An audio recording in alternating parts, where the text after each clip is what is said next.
Je passe la plupart du temps dans ma chambre. Je fais beaucoup de choses. Je chante, je dessine, je lis, je dors, je danse. Amélina a 11 ans. Sa chambre est devenue son refuge depuis qu'elle se fait harceler par ses camarades. Les autres, ils sont souvent là en train de me critiquer pour n'importe quoi. Ils sont toujours là à me dire que je suis nulle, que je sers à rien, qu'un jour ou l'autre,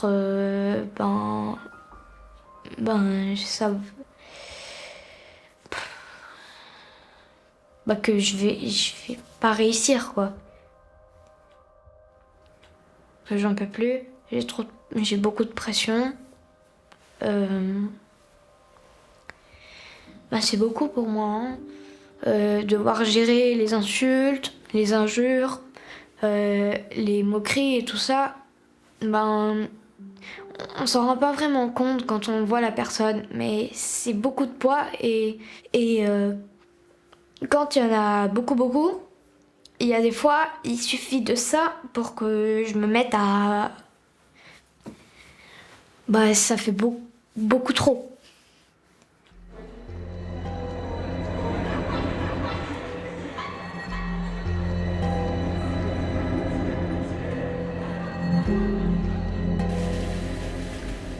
C'est à Gland, dans le canton de Vaud, qu'Amélina vit avec son père, un responsable de service informatique, sa mère, une ancienne infirmière devenue maître d'enseignement, et son petit frère de 8 ans. Une famille unie qui vit aujourd'hui au rythme du harcèlement que subit Amélina, un harcèlement qui a commencé quand elle avait 6 ans. L'événement qui nous a le plus choqué quand elle était en 3P et puis qui nous a fait prendre conscience que vraiment c'était grave ce qui était en train de se passer, c'est quand elle s'est retrouvée au vestiaire de gym. Les autres filles ont pris toutes ses affaires, ont mis ses affaires sous la douche, et Amélina s'est retrouvée nue dans les vestiaires, avec pas de vêtements à mettre, et toute seule. Et pas la maîtresse non plus, parce que c'était la dernière heure avant la coupure de midi. Et Amélina s'est retrouvée seule, en fait, au vestiaire, avec tout le monde qui se moquait autour d'elle, et puis ses affaires. Et là, on se dit, ouais, l'humiliation, elle va extrêmement loin quand même.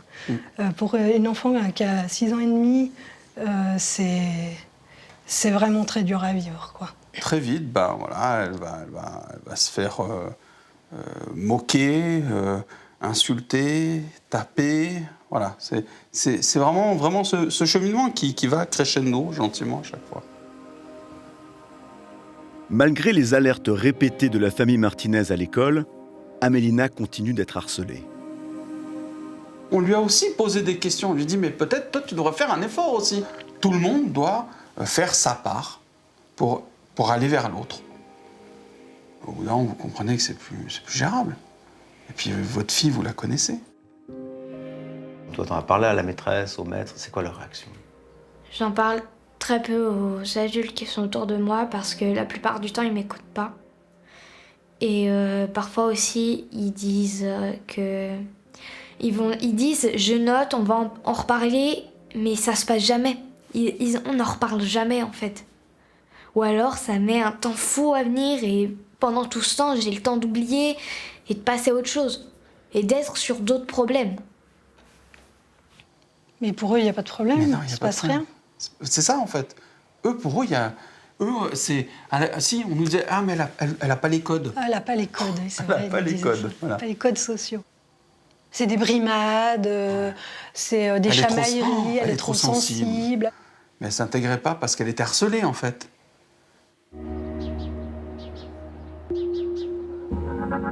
Nous avons voulu contacter la direction de l'école où Amélina est scolarisée. Mais nous avons été redirigés vers la direction générale de l'enseignement obligatoire du canton de Vaud et son directeur, Cédric Blanc. J'ai quelques exemples que je vous ai envoyés d'ailleurs. Vous les avez lus. Bien sûr. Vous les avez consultés. Oui. D'accord. Donc le corps enseignant reproche à ses enfants d'être peut-être trop sensibles. Comment est-ce qu'on peut reprocher aujourd'hui, en 2024, à un enfant d'être trop sensible dans une école? Je ne vais pas m'exprimer sur cette situation particulière. Je me dois de respecter la protection des données individuelles et personnelles. Et c'est en cela que les directions d'établissement ne peuvent pas s'expliquer sur des situations qui sont en train de gérer ou qu'ils ont gérées par le passé. Je pense que ce qu'il faut en tout cas dire ici, c'est qu'il faut accueillir la diversité. Chaque élève est différent et l'école est à même justement de pouvoir accompagner chacun de ses élèves. C'est un travail d'équipe. Je pense que nos professionnels sont là pour accompagner les enfants. Les parents sont aussi là pour accompagner leurs enfants. L'enfant se retrouve dans des situations en milieu scolaire ou hors de l'école où on n'a pas forcément les mêmes agissements, les mêmes comportements. Il s'agit de dialoguer pour travailler ensemble, à lui permettre d'avoir les bons codes sociaux et de répondre finalement aux codes qui nous permettent d'entrer en bonne relation avec les autres enfants. Donc c'est un travail d'équipe. Quand on a essayé d'avoir un rendez-vous avec la directrice pour faire un réseau, c'était au mois d'octobre, si je ne dis pas de bêtises, et le rendez-vous a été pour le mois de décembre. C'est 3 mois. Ça, en fait, c'était le premier rendez-vous avec la doyenne. Puis après, la doyenne, elle avait dit clairement en fait, que ça dépassait ce qu'elle pouvait gérer. Et donc l'étape suivante, c'était en février ou mars. Et en fait... Oui. Avec des délais de rendez-vous très longs, on arrive à la fin de l'année, quoi. Et puis on n'a pas résolu le problème. Vous arrivez quand même à comprendre peut-être que l'école ne puisse pas régler le problème de votre fille? Non. Non, ça se passe là-bas. C'est sous leurs yeux. Quand notre fille, elle est je crois c'est en musique. Ah oui, elle a pris une gifle en classe. Musique, le gamin, il arrive, il lui met une gifle devant la maîtresse. Excusez-moi, mais il y a un problème. Et pourtant, dans le canton de Vaud, la problématique du harcèlement scolaire a été prise à bras-le-corps. Alors, depuis 2015, on a tout un dispositif qui a été mis en place. Alors déjà, il faut savoir que tous les établissements sont équipés de professionnels qui travaillent en réseau, qui sont à même de pouvoir gérer ces situations. Ça part de l'enseignant, puisque c'est le professionnel qui est en premier rideau auprès des élèves, et puis des professionnels, des spécialistes au sein de l'école, les psychologues, les médiateurs, les éducateurs en milieu scolaire. Donc je tiens à dire que tous les établissements scolaires sont formés, sont équipés pour répondre à la problématique du harcèlement aujourd'hui. Et quand aucun adulte n'est témoin directement de harcèlement mais qu'un élève se plaint d'en être victime, une méthode a été adoptée pour enrayer le phénomène.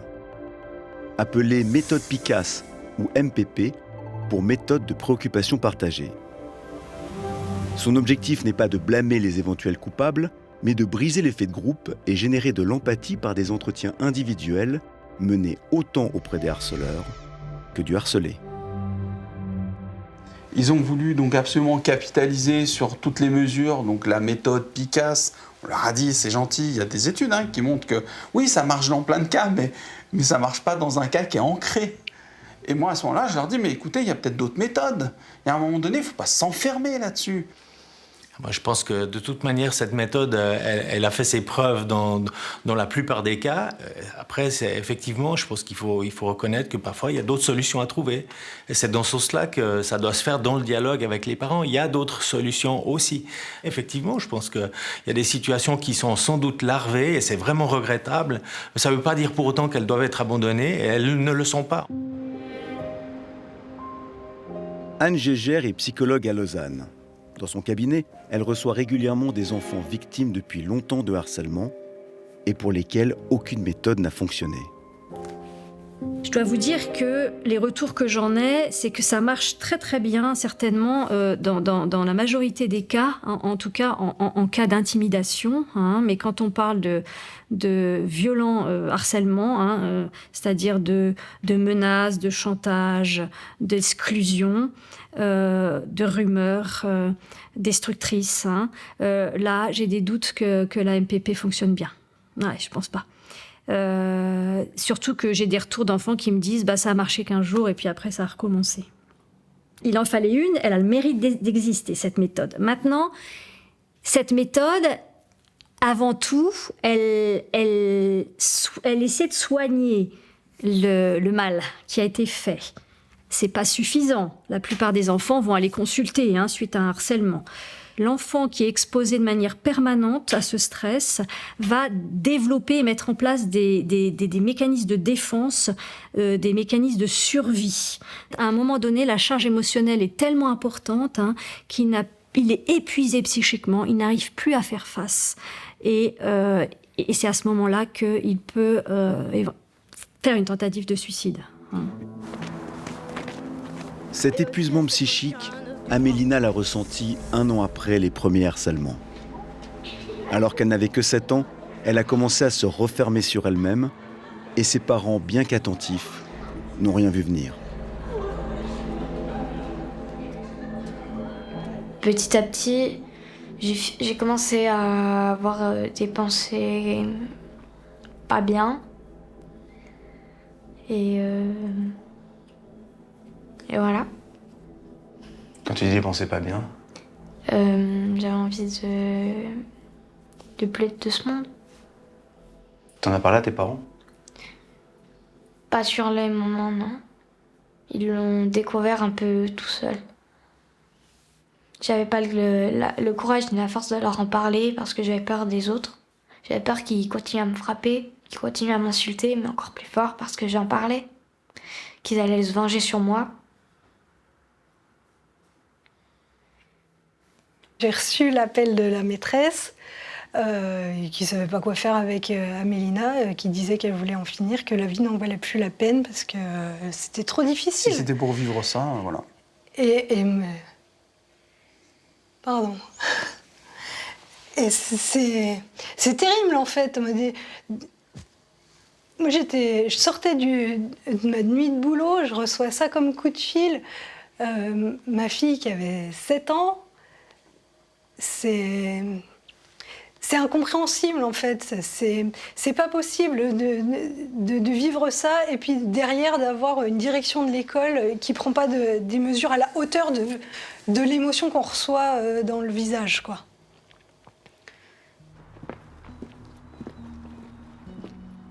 À 50 km de là, toujours dans le canton de Vaud, la commune de Chavornay. Siddhartha a 14 ans. Il fréquente ce collège depuis 5 ans. 5 ans qu'il se fait harceler par ses camarades. Il s'est passé des choses pas horribles pour moi ici, mais avec cet endroit-là, en tout cas, genre, ça me fait un peu bizarre. Ça avait un peu, pas forcément le cœur qui palpite, mais genre un peu mal à l'aise. C'est un peu d'angoisse, un peu. Enfin, genre un peu des flashs qui reviennent, des choses qui m'ont faites. Il y a un endroit où il y a un petit renfoncement.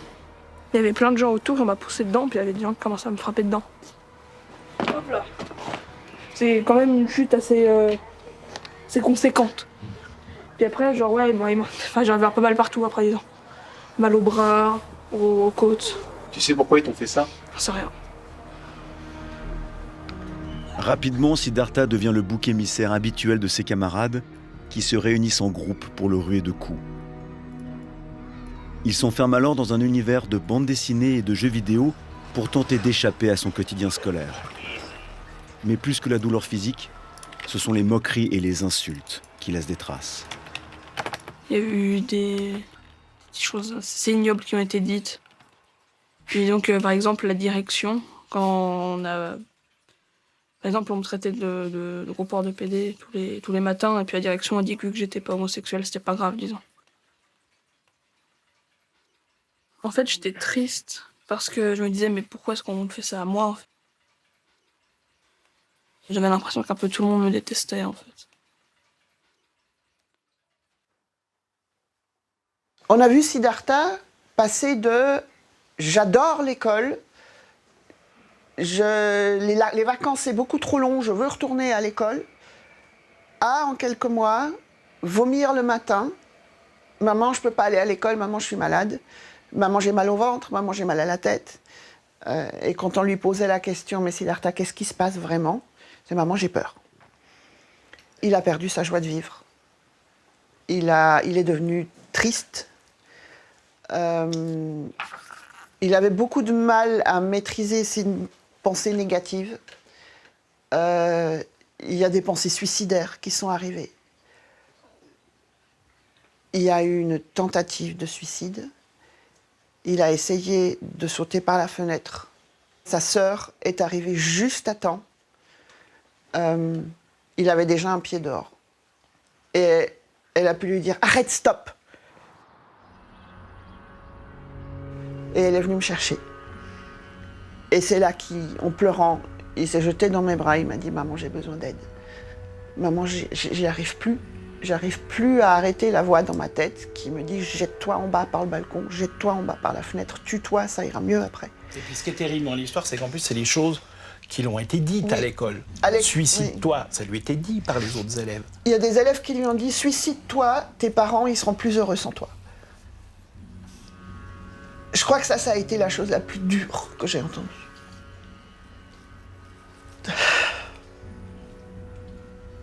C'est l'école qui lui a fait du mal. Ouais. C'est l'école. Pas par ignorance, par inactivité. Vous blâmez plus l'école que les harceleurs? Les deux, c'est-à-dire que vous avez les harceleurs qui travaillent, qui font leur boulot de sable, leur boulot leur boulot cruel, sadique. Et là, normalement, vous devez avoir une réponse des adultes. Des adultes qui sont responsables. Quand on est enfant, on a tous fait des bêtises, des trucs pas intelligents. J'ai presque envie de dire c'est normal. Mais normalement, l'adulte, il est là pour être une référence. Là aussi, nous avons voulu obtenir une réaction du collège dans lequel Siddhartha est élève depuis 5 ans. Mais nous avons été redirigés à nouveau vers la direction générale de l'enseignement obligatoire. Lorsqu'il y a une tentative de suicide d'un enfant dans un établissement, est-ce que le corps enseignant se remet en question? C'est des situations qui sont très perturbantes pour ces professionnels, bien sûr. On ne devrait jamais arriver à ces extrémités et c'est toujours très dommageable. Donc il y a déjà un gros travail d'écoute et d'empathie du personnel de nos écoles, pour l'élève en question, pour sa famille et pour les élèves qui l'entourent. Donc j'ose espérer qu'on puisse endiguer ces situations le plus possible à l'avenir et de faire évoluer aussi les ressources qu'on va continuer à développer. Suite à la tentative de suicide de leur fils, la famille du Bugnon a alerté l'école en espérant provoquer un électrochoc. Mais d'après les échanges qu'ils nous ont montrés, les réponses ne semblent pas avoir été à la hauteur.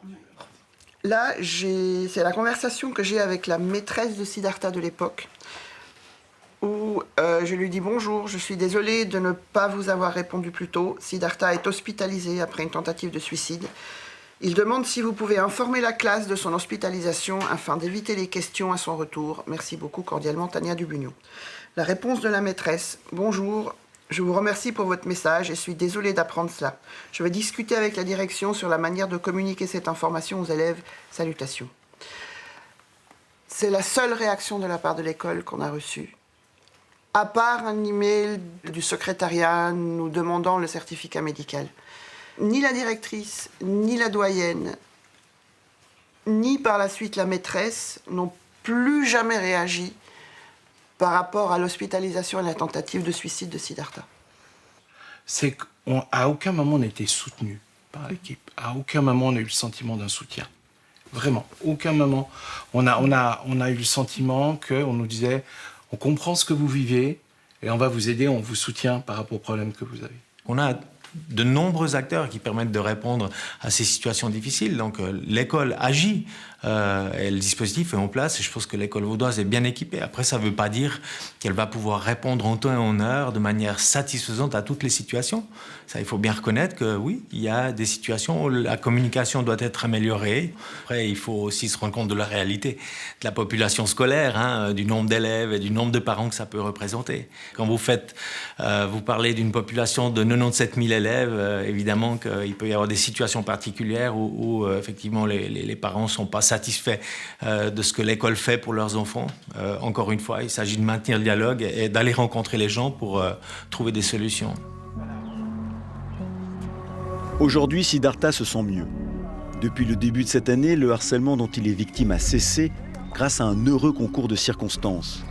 Il a retrouvé dans sa classe 2 amis qui le soutiennent et sa nouvelle maîtresse semble attentive à son cas.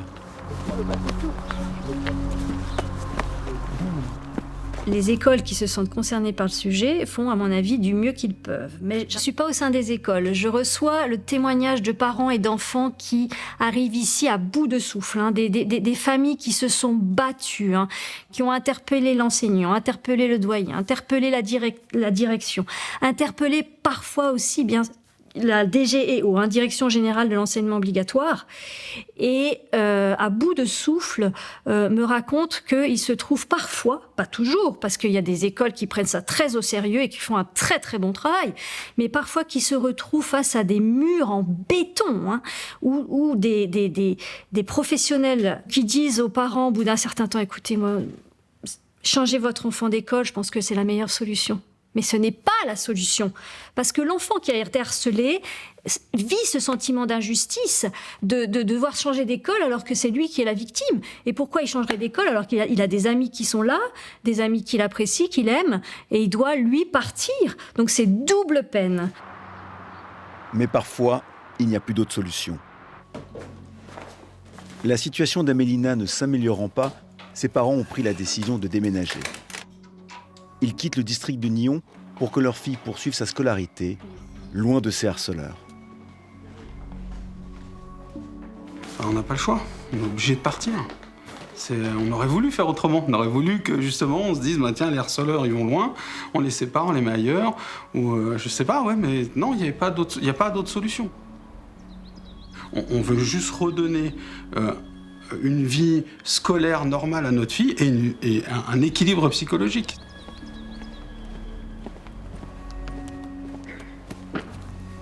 Je vais quitter mes harceleurs, peut-être un ou deux points de repère,